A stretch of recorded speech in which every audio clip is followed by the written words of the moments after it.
Good morning, guys. Today what we're going to do is review a little bit about Photoshop, what we've done before, and actually then go over something called filters and adjustments in Photoshop so that you can take the images for your project too and make them look a little bit better. So let's get started. I provided you with two images on the notebook.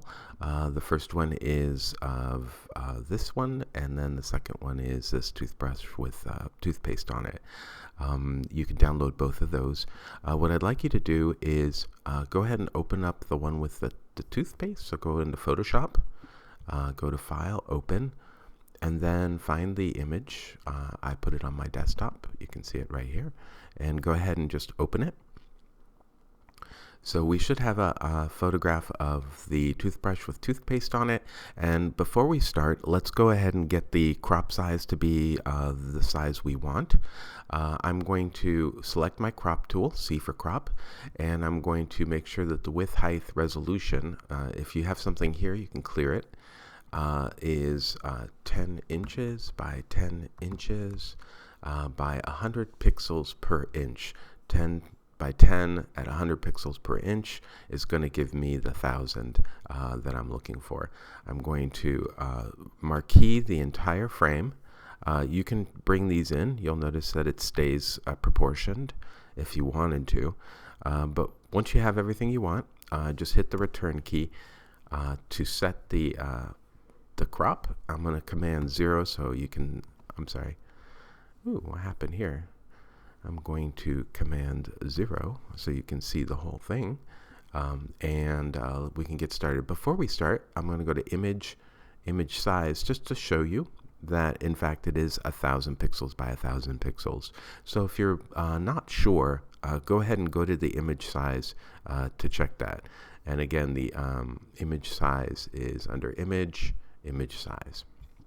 So the first thing we're going to do with this is we're going to be modifying this image. Now, I do not want you to be modifying this image without the original being kept. Obviously, the original is on the desktop, but notice down here at the bottom right-hand corner, there's a palette called Layers. Now, if you do not see this Layers palette, or if things look a little different than what I'm showing you here, go to Windows, Workspace, Reset Essentials if Essentials is selected, and that'll bring everything back to this setup. So notice down here in the Layers palette, there is a layer called Background, and it has a lock on it. What I'd like you to do is double click the word background, and you'll notice that it starts, it opens up this layer dialog, and it's going to create a new layer just by doing that with a name. Now that name is Highlight, so O-R-I-G toothpaste. I'm just going to rename it, and you'll notice that when I do that, it gets rid of the lock and it changes that image to original toothpaste. Okay, so now if we make any modifications to this, because it's a raster based image, it's going to permanently change all these little pixels to something new. So what I'm going to show you here is how you can work with this Layers palette to take this image and duplicate it before making any changes, so you still have the original right here. Now, the way that normally people do it is the keyboard shortcut Command J. J is in Joseph. So if you do that just by Command J, now I'm going to always be on the Move tool here, so upper left-hand corner. Go ahead and click on the Move tool or the letter V, and that's going to jump you back to that. Just kind of as a default, so you're not accidentally cropping things. But Command J, you'll notice that the layer duplicates. Now I'm going to undo that Command Z so that we're back to the original, just one layer. You can also duplicate the layer or create a new layer just by clicking on this panel right here, 3-button panel, and you can then find, I always do it via duplicate layer, and if you do that, it'll ask you to like rename that new layer, and that'll also duplicate the layer. I find it easier to just do Command J, and if you do that, and that's a keyboard shortcut you should know, you'll just duplicate whatever layer you're on, which is great. So watch, Command J, J, J, J, J, right? So now I've just done that without having to find a little duplicate under that thing. I'm going to undo that a couple times. You guys should only have one. I'm going to go ahead and rename this layer Auto Adjust. I want you guys to do that as well. And what I'd like you to do first is like see if we can adjust this layer to like be a little bit more highlighted or contrasty. What I always do with that image that's kind of boring is to start by going to Image, Autotone, which is Shift Command L. I just have that memorized. When I do that, you'll notice it kind of makes the darks a little darker. It makes the whites a little whiter. It just kind of pops the image a little bit more. Now let's take a look at the before and after. The way you can do that, if you have this layer selected here, you can kind of see I do. There's this little eyeball in front of the layer. And if you click on it, it turns that layer off. And so you can see through it. And turning it on, turning it off, you can see how it gets rid of some of the yellow cast, makes the darks a little tiny bit darker. So that's what the auto adjust does, and normally it's very subtle, but it sometimes works great for photographs that you've taken that are just kind of a little bit, skewed towards one side or another, or just not dynamic enough. And I'm going to go ahead and turn off the auto adjust here, and I'm going to turn off the original toothpaste as well. So you can kind of see that if you turn off all the layers, you're going to see this checkerboard pattern, which indicates transparency. So this is like completely transparent in Photoshop world. All right, I'm going to turn back on original toothpaste. I'm going to click on it to select it. Notice how you can select different layers here just by clicking on them. If you're not selecting a layer and you try to do something to that layer and it's off or whatever, you're going to only be doing things to this layer. So be aware what layer you're highlighting, because that's the only layer that's actually going to be adjusted. Okay, because I'm on the original layer and I don't want to change it, Command J, right? Good. And I'm going to call this one, let's see, I'm going to just call this one brightness. And what I'm going to do is make sure it's selected. And now I'm going to go back up to my image drop down here. And this time, instead of auto tone, I'm going to go into this adjustment selection here and scooch over to the right. And you'll notice there's a bunch of different ones. The main ones that we're going to go through today are brightness, contrast, vibrance, color balance, and then black and white. But let's start with brightness contrast. So pretty typical thing is you'll want to actually make this image maybe a little bit more high contrasty or brighter or something like that. You notice the preview checkbox is checked. That means that what you see when you move these sliders is going to actually change the image. So you can see I can really bring up the brightness in this image till the background is almost blown out. I can make the contrast much higher, and you'll notice that what that does is it makes the colors more intense, makes the difference between the darks and the lights more intense. So contrast is also another slider. And you can use this till you get something that looks pretty good. So all of a sudden we have an image that was kind of boring and flat, and now we have this really nice higher quality looking thing. If you're happy with what you've got, hit OK. And because this is a new layer, you can see I can turn it off. There's the original. There's the new one. And it's on its own layer. That means that I've only changed this. And if I have to go back, I can always go back to the original here and work with that. All right, I'm going to go back to the original, turn off the brightness layer. And I bet you know what we're going to do next. We're going to Command J, the original layer. And notice my palette's starting to get a little bit big there, right? So you can kind of see that.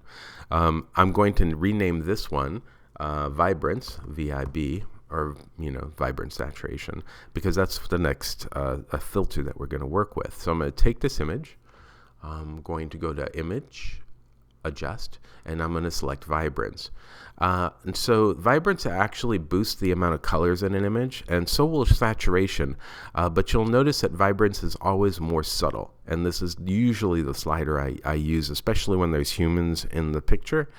Saturation you can go hog wild on, and I'll show you that in a second. But if you jack the vibrance slider up, you'll notice that everything just becomes more colorful, right? It's like more intense green, more intense yellow, the background's more yellow, and you can see at 100% it's just like crazy. Turning on the preview and off the preview gives you a good sense of like the before and after.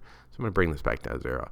Now, if you do this with the saturation, you're going to be surprised, because if I bring this all the way up to 100, you'll notice that this is just overkill, right? Before, after, before, after. So again, you can use this to take the saturation all the way up or the vibrance all the way up. What I do not want you to do is to take the saturation all the way down, because you do get a black and white image, but this is not how Photoshop works with black and white images. This is, if you want to make something black and white, you're going to use the next filter. So I'm going to bring the saturation back to 0. I'm just going to type 0 here and put my vibrance at like 50 and hit OK.